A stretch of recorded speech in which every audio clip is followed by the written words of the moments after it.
이제 3월이 시작되었고요. 소망과 관련된 설교를 한 달 동안 하게 될 것입니다. 오늘 주제 한번 따라 하시도록 하겠습니다. 소망은 하나님의 이름을 부르는 것입니다. 전하는 자나 듣는 자라 한 가지로 은혜될 줄로 믿습니다. 기원전 221년에 중국을 천하통일한 인물이 있습니다. 그 양반이 천하를 통일한 이후에 자기를 시황제라고 불러달라고 그랬습니다. 황제의 시작이라고 하는 것이죠. 그 넓은 중국 땅을 통일하고 났으니 자기를 시황제라고 불러달라는 것도 당연할 것입니다. 그 양반이 바로 진시황입니다.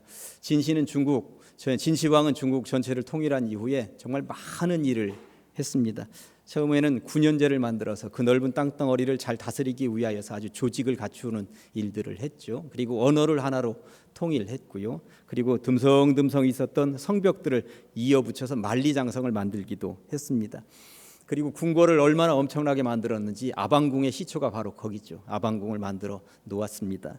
그리고 병마용이라고 하는 곳 혹시 가보셨는지 모르겠습니다. 자기가 죽은 이후에 자기를 어떻게든 지켜내야 된다 하는 것 때문에 사람의 형상을 흙으로 만들어서 진열을 해 놓았는데 엄청납니다. 사람 얼굴이 똑같은 얼굴이 하나도 없다고 그러죠. 수천 수만의 사람들 얼굴을 어쩜 그렇게 다 다르게 흙으로 만들었는지 모른다고 얘기하는 것입니다. 이렇게 엄청난 공사를 해 놓은 이후에 진시황이 가만히 생각을 해보니까 억울한 거예요. 얼마 있다가 자기가 죽으면 이런 것들이 다 무슨 소용이 있단 말인가. 이거 죽어서는 안 되겠다. 얘들아 불로초를 구해오거라 하면서 불로초를 구해오라고 모든 부하들에게 명령을 내렸습니다. 그랬더니 이곳에서도 이거 드셔보시죠. 저곳에서도 구해온 것 이거 드셔보시죠 하는데 별로 신통치 않은 거예요. 그래서 다시 명령 내렸습니다. 엉뚱한 것 구해오면 죽여버리겠다. 그랬더니 이제는 제대로 된 것들을 구해오려고 애쓰기도 하면서 그렇게 많이 제품들이 올라오진 않았습니다. 내부적으로는 제품들을 제주에서 만들 수 있는 불로 약을 만들도록 내부적으로는 만들어 놓기도 했습니다. 아무튼 진시황은 영원히 살고 싶어서 미칠 지경이었습니다. 세월이 흐르면서 진시황의 폭정은 눈뜨고는 볼 수 없는 지경에까지 이르렀죠. 한 사람이 죄를 지으면 삼족을 멸해버렸고요. 한 마을에 살고 있는 한 가족이 죄를 지으면 그 마을을 아예 초토화시켜 버렸습니다. 분서갱유라고 하는 말도 그때 탄생을 했습니다. 모든 책을 불살라버린 것이 분서이고요. 갱유, 자기의 부하들 수백 명을 땅속에다 그냥 산채로 묻어버린 것이 갱유입니다. 그런 이런 못된 짓들을 진시황이 하게 되었던 것이죠.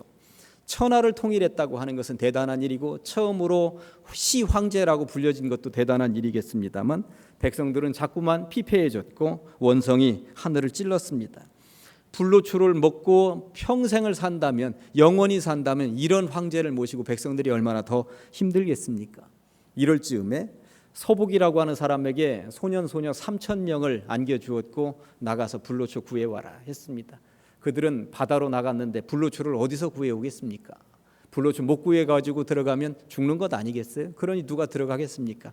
그들은 다시 돌아가지 않았습니다.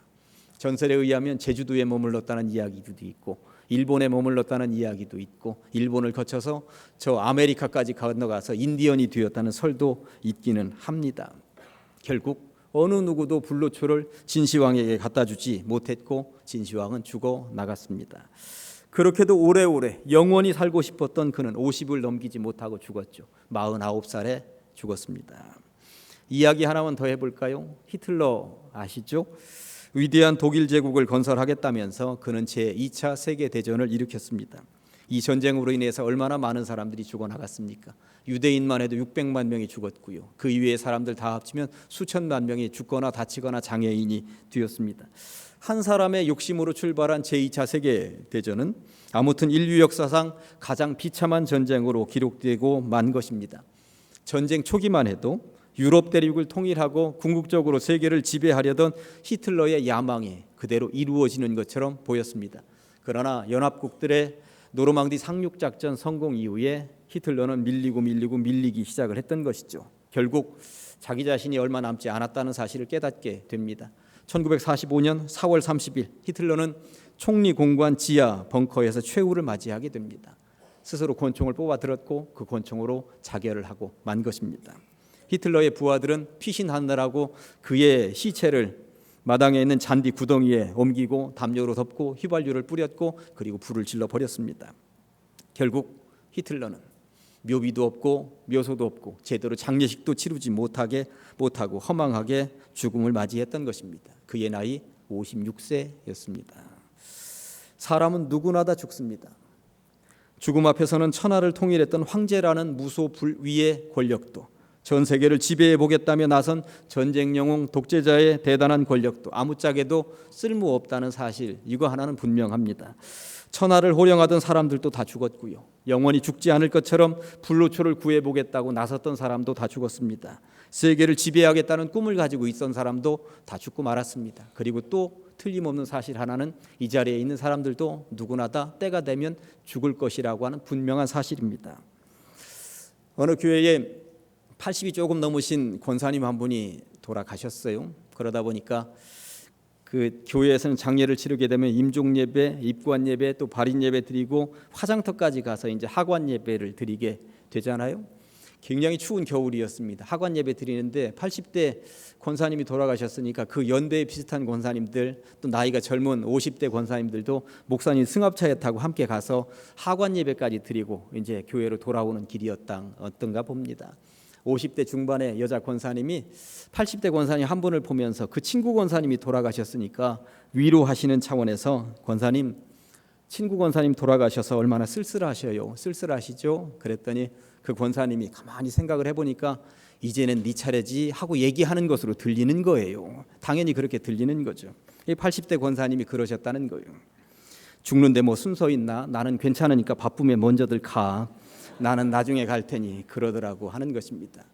운전대를 잡고 있었던 목사님이 운전대를 놓칠 뻔하고 웃으셨다고 책에 기록되어 있었습니다. 누구나 다 죽습니다. 그러나 누구나 다 일찍 죽고 싶은 사람은 아무도 없다는 사실입니다. 저 천국이 정말 좋은 곳이라고 하는 사실을 우리는 다 알고 있지만 그래도 이곳에서 조금 더 누리고 가고 싶은 것이 우리들의 소망이라고 하는 것이죠. 그런데 오늘날은 죽음이 참으로 초라해졌습니다. 10년쯤 전에 스위스에서 이런 일이 실제적으로 있었는데요. 스위스의 백만장자 로베르 아도르 씨의 부인 이르마 아도르 씨가 75세의 나이로 세상을 떠난 거예요. 이들 부부에게는 한 명의 딸하고 3명의 아들이 있었는데 스위스에서는 그래도 잘 나가는 자녀들이었습니다. 정신과 의사, 건축가, 은행가, 변호사들이었던 것이죠. 스위스에서는 그래도 상류사회에 거한다는 사람들이었습니다. 그런데 공교롭게도 이 부인이 세상을 떠난 날이 부활절이 되면 4일간의 연휴가 주어지는데 바로 부활절 연휴 바로 전날 밤에 세상을 떠난 것입니다. 자녀들에게 네 엄마 돌아가셨다 이런 연락이 갔습니다. 우리들 같으면 어떻게 하겠습니까? 비행기가 예약이 되어져 있고 뭐 호텔이 예약이 되어져 있다 하더라도 당장 갈 것입니다. 그런데 이 자녀들은 자기들 가족들끼리 뿔뿔이 흩어져서 여행 계획이 있었기 때문에 저희들 4일 동안 휴가 다녀온 이후에 가도록 하겠습니다. 아버지에게 이런 통보가 가게 되었고 이 백만장자는 그 부활절 4일 연휴 기간 동안에 그 장례식장에 혼자 부인의 장례식장을 지키면서 머물러 있었다고 하는 것입니다. 현재 유럽의 부모 장례 분위기라고 말을 하는 것을 들었습니다. 그렇다면 이 한국은 다르냐? 작년인가 재작년인가 신문에서 보았던 이런 기사가 났습니다. 60대 부부가 자살을 했습니다. 수중에 남겨진 돈을 다 헤아려 보았더니 몇천 원 되지 않습니다. 정부에서 주는 30만 원 가지고 근근히 먹고 살다가 도저히 견디지 못하고 목숨을 스스로 끊었던 것입니다. 이웃집에 의해서 발견이 되었고 병원 장례식장에 시신이 이제 안치가 되고 옮겨졌습니다. 경찰들이 수소문해서 겨우 아들을 찾아냈고 아들에게 전화를 걸었습니다. 전화상으로 아들에게서는 이런 대답이 넘어왔습니다. 찾아뵙지 않은 지가 벌써 20년이 넘었는데 이제 와서 부모의 죽음이 나에게 무슨 의미가 있겠습니까? 시신 처리는 알아서 해주시고 들어가는 경비는 나중에 보내드리겠습니다. 이랬다는 것입니다. 2, 3년 전인가 을지병원에서도 실제적으로 장례를 치르다가 자녀들이 다 도망간 일이 발생을 했었습니다. 이게 먼 나라 이야기가 아니구나 하는 것을 우리가 알게 되는 것입니다. 죽음이 이렇게도 위태로운 시대를 살아가고 있는 것이죠. 오늘은 죽음에 대한 이야기를 해보려고 하는 것입니다. 오늘 본문의 배경을 살펴보면 아담과 하와는 처음에 에덴 동산에서 알콩달콩 행복하게 잘 살고 있었습니다. 그런데 그만 하나님의 명령을 어겼고 범죄하고 말았죠. 에덴 동산에서 쫓겨날 수밖에 없는 운명이 되고 만 것입니다. 이들에게는 가인과 아벨이라고 하는 아들이 있었습니다. 가인은 농사를 짓는 아들이었고 아벨은 양을 치는 아들이었습니다. 둘 다 적절한 때가 되어서 하나님 앞에 예배를 드립니다. 가인 농사를 짓는 아들이었으니까 농산물을 가지고 첫 곡식을 가지고 예배를 드렸고, 그리고 아벨은 양을 치는 사람이었으니까 양 중에서 첫 새끼를 가지고 하나님 앞에 예배를 드렸습니다. 그런데 하나님께서 공교롭게도 가인의 제사는 받지 않으시고 아벨의 제사만 받으셨다고 하는 것이죠. 이 일로 인하여서 형 가인이 화가 났고요, 동생을 죽여버리는 일이 발생을 합니다. 첫 번째 살인이 성경에 등장을 하고 있는 내용입니다. 그 이후에 어찌어찌 수습이 되고 하나님께서 이 가정에, 그러니까 아담과 하와에게 세 번째 아들을 주셨는데 그 세 번째 아들의 이름이 셋이었다고 성경이 말씀하고 있는 것입니다. 세월이 흘렀고 아담의 이 세 번째 아들 셋이 결혼을 했고 아들을 낳았던 모양입니다. 26절 상반절에 보니까 이렇습니다. 셋도 아들을 낳고 그의 이름을 에노스라 하였다고 성경이 말씀하고 있는데 이 얘기를 해보려고 하는 것입니다. 첫 번째 제목 에노스에 대한 이야기를 해보도록 하겠습니다. 셋이 아들을 낳은 이후에 왜 에노스라고 이름을 붙였을까요? 보통 자녀를 낳은 이후에 가장 중요한 것 중에 하나가 이름 짓는 것입니다. 이름을 함부로 짓지 않습니다. 이름을 지어놓고 그 이름대로 아이가 컸으면 좋겠다는 의미를 부여해서 그 이름을 짓게 되어 있습니다. 집에 강아지 한 마리를 사다 놓더라도 강아지 이름도 함부로 짓지 않습니다. 그런데 집안에 아이가 태어났는데 아이 이름을 함부로 짓겠습니까? 아이 이름 함부로 짓지 않죠. 제가 초등학교 때인가 우리나라에서 가장 긴 이름 하나가 등장을 했다고 뉴스에 나오는 걸 본 기억이 있습니다. 여러분들 기억하시는지 모르겠습니다. 10자짜리 이름입니다. 박차고 나온 놈이 세미나라고 하는 이름을 가진 아이가 그때 있어가지고 얼마나 놀랐는지, 이 긴 이름을 어떻게 부르는가 했더니 박차고 이렇게만 부른다고 그러더라고요. 저는 오늘 설교를 하기 위해서 그러면 이 이름보다 더 긴 이름이 우리나라에 있는가 하고 알아보았더니 17자짜리 이름이 있더라고요. 박 하늘별님 구름 햇님보다 사랑스러우리, 이런 이름이 우리나라에 실제적으로 있으면서 주민등록증 사진이 실제적으로 찍힌 사진이 인터넷에 올라 있는 것을 보았습니다. 17자짜리. 저는 우스운 상상을 한번 해보았어요. 우리 교회에 이런 양반이 등록을 해서 집사 직분을 받고 있다고 그러면 대신방을 가가지고 기도를 해야 되는데 박 하늘별님 구름 햇님보다 사랑스러우리 집사님을 주님 사랑하여 주시고 이렇게 하면 기도하다 말고 풋 웃겠다 하는 생각을 한번 해보았습니다. 성경은 이름에 관심이 굉장히 많습니다. 아브람이라고 하는 이름을 가지고 있는 사람을 하나님이 선택하셨고 나중에 적절할 때 아브라함이라고 개명해 주셨습니다. 그 이유는 열국의 아비가 되라, 믿음의 조상이 되라고 하는 의미 때문에 이름을 고쳐주셨다고 하는 것입니다. 야곱, 발뒤꿈치를 잡은 자라고 하는 의미를 가지고 있는 야곱을 이스라엘이라고 하는 이름으로 바꿔주시면서 이기는 자가 되어야 된다, 언제든지 승리하는 자가 되어야 된다, 그렇게 되었더니 오늘날 이스라엘이 그 이름 가지고 있는 것 아니겠습니까? 예수님은 예수님이라고 하는 이름으로 이 땅에 오신 이유가 무엇입니까? 예수라는 그 이름에는 구원이라고 하는 의미를 담고 있기 때문에 예수님은 예수라는 의미를 담아서 이 땅에 그 이름을 가지고 오셨다고 하는 것입니다. 결국 사람의 이름은 그 사람의 모든 것을 말할 때가 많다고 하는 사실입니다. 그렇다면 아담의 셋째 아들 셋은 자기가 낳은 아들을 하필이면 에노스라고 지은 것일까요? 여기에 오늘 설교를 이해하는 포인트, 비밀이 숨겨 있다고 하는 사실입니다. 에노스의 뜻은 죽을 수밖에 없는 존재라고 하는 뜻입니다. 죽을 수밖에 없는 존재. 처음에 아담과 하와는 에덴 동산에서 영생을 보장받은 사람이었습니다. 그러나 범죄한 이후 에덴 동산에서 쫓겨났죠. 생명나무로 가는 길이 막혀버렸습니다. 처음에 에덴 동산에서는 생명나무의 열매를 언제든지 따먹을 수 있었기 때문에 영원히 사는 거였거든요. 그런데 범죄한 이후에 생명나무로 가는 길이 막혔으니까 영원히 살지 못하는 것입니다. 죽을 수밖에 없게 된 것입니다. 너희들은 이제 생명나무의 열매를 따먹지 못하니 죽을 것이다, 하나님이 말씀하신 거예요. 그런데 아담과 하와는 설마 했습니다. 설마 우리 사랑하시는데 설마 죽이기까지야 하실라고 하는 생각을 했던 거예요. 그런데 어느 날 보니까 가인이 아벨을 죽인 것입니다. 죽은 시체를 지금 처음으로 본 것입니다. 인류 탄생 이래에 죽은 시체를 처음 본 거예요. 죽어나가는 사람을 처음 본 것입니다. 죽음이라고 하는 것이 말로만 들었는데 지금 이제 죽음이 무엇인지 눈으로 본 것입니다. 호흡이 멎는구나. 그리고 썩어 들어가는구나. 저게 바로 죽음이고 저게 바로 시신이구나. 얼마나 충격적이었을까요? 호흡이 멈춰버린 사람을 보신 적이 있으십니까? 싸늘하게 식은 그 시신에게 손을 대본 적이 있으십니까? 저는 아직도 제가 초등학교 6학년 때 돌아가셨던 아버지의 시신을 기억하고 있습니다. 저게 바로 시신이구나. 저는 만져보고 얼마나 섬찟했는지 모릅니다. 그 차가운 느낌, 그 딱딱한 느낌. 제 6학년 때 정말 충격이었습니다. 그런데 여러분, 지금 형 가인에게 맞아 죽은 아벨의 시신을 한번 거듭 상상해 보시기 바랍니다. 죽은 사람의 시신 처음 본 것입니다. 범죄한 사람에게는 이제는 죽음이 있다는 이야기를 하나님으로부터 듣기는 했습니다만 사람이 죽은 모습을, 싸늘하게 식은 모습을, 썩어 들어가는 모습을 처음으로 본 사람들, 그 시신을 만진 사람들의 충격이 얼마나 컸겠느냐라고 하는 것입니다. 그리고 깨닫게 된 것이죠. 진짜 죽는구나. 죽으면 이렇게 호흡이 멎는 것이구나. 죽으면 이렇게 썩어 들어가는 것이구나.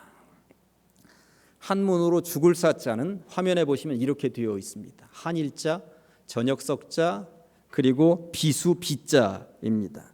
이 말은 그냥 해석을 해보면 어느 한날 죽음이라고 하는 녀석이 비수처럼 날아와서 꽂힌다는 말입니다. 그런데 비수처럼 날아와서 꽂히는데 그 시간대가 언제냐면 저녁, 어두워진 깜깜한 밤이라고 하는 사실입니다. 대낮에는 뭔가 날아오면 피할 수라도 있을 것입니다. 그런데 깜깜한 밤에 비수가 날아오면 어느 누구도 피할 수가 없다는 것입니다. 죽음은 그렇게 날아온다는 것입니다. 그렇게 어느 순간에 죽음이 비수처럼 날아오면 그 죽음을 피할 수 있는 사람은 아무도 없는 것입니다. 아담의 셋째 아들 셋은 아버지 아담으로부터 들었을 것입니다. 에덴 동산에서 쫓겨난 이야기, 그리고 사람은 죽을 수밖에 없는 존재라고 하는 것을, 아벨이 죽어나가는 것을 보면서 우리가 깨닫게 되었다. 낱낱이 다 들은 이후에 셋은 깨닫게 되었습니다. 사람은 진짜 죽는가 보다. 죽을 수밖에 없는 존재인가 보다. 한계가 있는 존재이구나. 셋은 인류의 후손들에게 아들의 이름을 통해서 알려주고 싶었던 것입니다. 사람은 죽는다고, 사람은 한계가 있다고. 그러면 이것으로 끝일까요? 그래서 두 번째 주제, 비로소라고 제가 정해보았습니다. 셋의 아들 이름을 에노스라고 짓는 것을 보면서 이후의 사람들은 깨닫게 되었습니다. 사람은 한계가 있구나, 죽는구나. 그리고 인류는 깊은 고민에 빠졌습니다. 그렇다면 방법은 없을까? 그런 깊은 고뇌와 번민을 통해서 인류의 조상들이 얻은 진리 하나가 있습니다. 26절 하반절에 보니까 그때에 셋이 에노스라는 이름을, 죽을 수밖에 없는 존재라는 그 뜻을 가진 에노스라고 자식 이름을 짓는 그때에 사람들이 비로소 여호와의 이름을 불렀더라. 무슨 말입니까? 죽을 수밖에 없는 존재들이 결국 살 길이 있다는 것을 찾아냈다는 이야기인 것입니다. 하나님의 이름을 부르면 사는구나. 하나님께로 돌아가면 사는구나. 이런 경우를 일컬어서 기독교적인 용어로 소망이라고 하는 것입니다. 죽을 수밖에 없는 존재가 깨닫게 된 한 가지, 죽는다, 그러나 살 길이 있다. 누구 앞에 서면, 하나님 앞에 서면, 하나님의 이름을 부르면 산다. 이것을 일컬어 소망이라고 한다는 것입니다. 세상 많은 사람들이 자기 멋대로 뭐든지 할 수 있을 때는 교회 잘 안 나옵니다. 그러다가 한계에 부닥치면 그때서야 교회를 찾고 하나님을 찾게 되는 것이죠. 어떻게든 해달라고, 어떻게든 도와달라고 찾아오는 것입니다. 프랑스의 위대한 수학자, 철학자, 물리학자였던 파스칼이라고 있었습니다. 이 양반이 31살이 되었을 때 마차 사고를 당하는데 정말 구사일생으로 살아남습니다. 그때 그가 깨닫게 된 것이 하나 있습니다. 죽음은 결코 멀리 있는 것이 아니구나. 언제든지 죽음은 나를 데리고 갈 수 있구나. 죽음은 내 주변에 늘 머물러 있는 것이구나. 이런 죽음을 체험한 이후에 그가 회심을 하죠. 그리고 책을 씁니다. 팡세라는 책입니다. 생각, 사상, 묵상이라고 하는 뜻을 가지고 있는 팡세, 파스칼의 팡세, 읽어보지는 않으셨습니다만 그런 책이 있구나 하는 것은 들어보셨을 것입니다. 팡세의 한 꼭지를 소개하면 이렇습니다. 당신은 하나님의 존재를 부정하는가? 그렇다면 내기 한번 걸어봅시다.